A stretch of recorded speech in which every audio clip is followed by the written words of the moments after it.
Қазақстандықтардың зейнетақы жинақтарын инвестициялаумен Қазақстан Республикасының ұлттық банкі айналысатынын білесіздер. Алайда қазір БЖЗК салымшылары міндетті және міндетті кәсіби зейнетақы жарналары есебінен жинақталған соманың 50%-на дейін, ал ерікті зейнетақы жарналарының 100%-ын жеке компанияларға сенімгерлік басқаруға бере алады. Бүгінгі шығарылымда болашақ зейнетақыңызды басқарудың осы және өзге де құралдары туралы айтып береміз.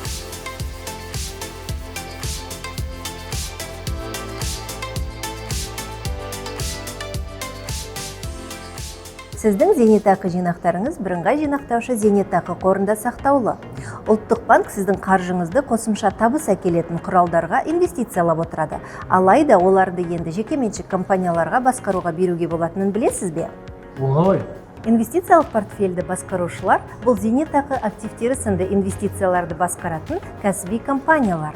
Ұлттық банк секілді өзіндік инвестициялық стратегиялар бар. Олармен enpf.kz сайтынан танысуға болады. Сіздің міндетіңіз стратегияны таңдап, аударым жасау. Оны enpf.kz сайтындағы жеке кабинет немесе мобильді қосымша арқылы және біздің бөлімшеде жасауға болады. Таңдауыңызды бір жылда бір рет қана өзгертуге болатынын ұмытпаңыз. Болашақта стратегиялар саны да артады. Олар консервативті, орташа және тәуекелді портфельдерге бөлінеді. Сондықтан жаңалықтар әрдайым назарыңызда болсын. Қай үлгіні таңдасам болады?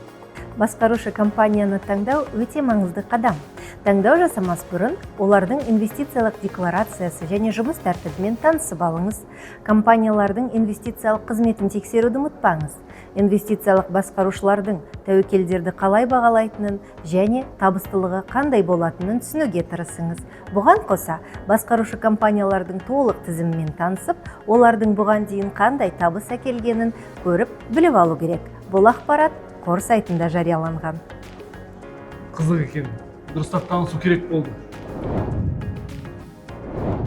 Қазақстан Республикасының ұлттық банкі мемлекет төлемдерді алатын кездегі инфляция деңгейінен төмен болмайтынына кепілдік береді.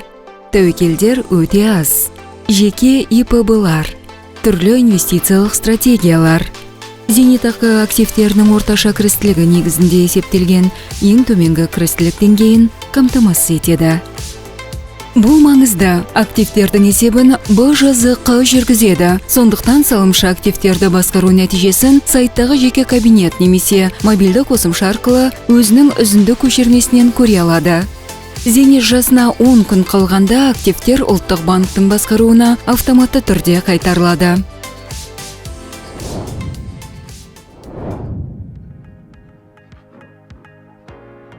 Немен айналысып отырсың? Бүгін БЗЖК-да болып, менің жинақтарымды басқаратын компанияны өзім таңдай алатынымды білдім. Солармен танысып отырмын. Оған қоса БЗЖК өте ыңғайлы құралдар жасапты. Зейнетақы калькуляторы және дербес зейнетақы жоспары деп аталады. Олардың көмегімен болашақ зейнетақыны қанша болатынын және қалай көбейтуге болатынын жоспарлай аласың дейді. Рас па? Көрсетші.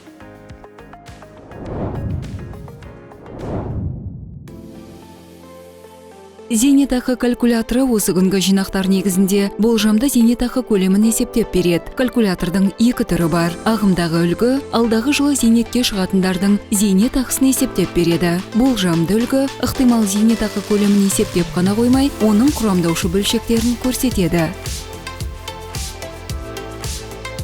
Сонымен қатар пессимистік, шынайы және оптимистік нұсқасында ұсынады. Нұсқалардың әрқайсысы кірістілік пен инфляция көрсеткіштерінде ескереді. Бұған қоса жинақтарды ИПБ-ға аударсаңыз, сақтандырушы компаниямен шарт жасайтын болсаңыз, немесе үй жағдайын жақсартуға және емделуге жұмсасаңыз, болашақ зейнетақы төлемдері қандай болатынын да көрсетеді.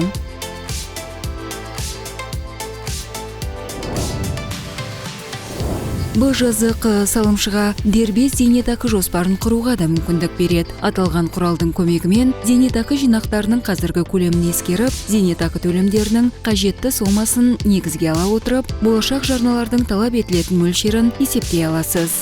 Дербес зейнетақы жоспарының орындалуын автоматтандырылған дербес хабарламалар жүйесі арқылы өзіңіз қадағалай аласыз.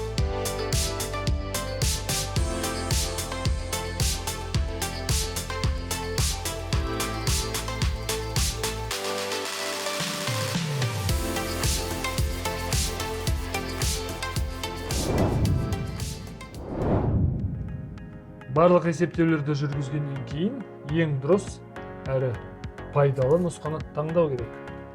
Өзің таңдай алғаның жақсы емес пе? Енді әркім өз жинақтарын қалай басқару керек екенін өз шеше алады. Сенікі дұрыс та шығар. Ең бастысы зейнетақыны уақытылы төлесе болғаны. Бәрі өз қолымызда.